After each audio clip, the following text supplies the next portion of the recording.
Enjoy the true taste of Colorado at Colorado Mountain Brewery. Dig into our famous burgers, entrees, and appetizers.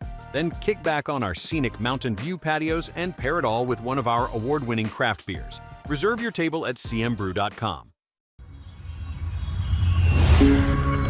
Well, crew, it was a cold start to the day, no doubt about that. Below zero in most areas here. Gunnison got down to 20 below. Lyman beat it, though, at 22 below early this morning. But then by noon, we finally got out of the deep freeze in Colorado Springs, spent 90 hours at or below freezing. So we went below freezing at 6 p.m. last Thursday and finally got up above it as we hit noon today. So 90 hours. Pueblo took an extra hour between noon and 1.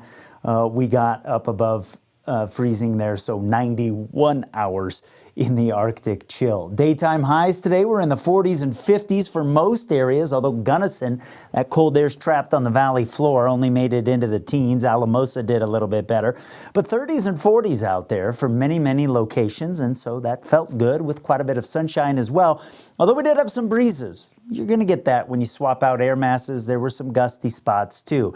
The next wave already coming at us from the northwest here. You can see the energy with it up across the Pacific Northwest. It's going to dive off to the southeast here over the next few hours. So the clear sky today is going to change up. As we move into early Tuesday morning, we'll see some high clouds start to build in from the northwest. There might be a couple flurries up across some of the mountain areas, but may have a pretty sunrise tomorrow with some high clouds moving through.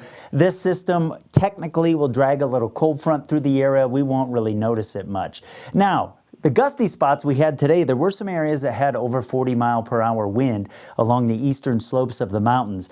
We'll still have some downslope flow overnight. There might be some occasional gusts, but overall here, I think we won't be as windy as we were on Monday. As we move through Tuesday, we'll still have some breezy spots as the day begins. And the temperatures will be warmer overnight, so we keep most areas above zero. Big mountain valleys will be an exception. Maybe a couple spots up across the Palmer Divide. And as that system passes on Tuesday, we'll have some downslope continuing. I don't think it'll be as gusty for as many areas on Tuesday along the eastern slopes as it was on Monday. In fact, behind the passing wave, we'll actually get a little bit of a light easterly breeze over parts of the eastern plain. So we'll still warm up. I mean, we'll be warmer than the weekend, and perspective is a helpful thing. We'll get into the mid-30s in Woodland Park.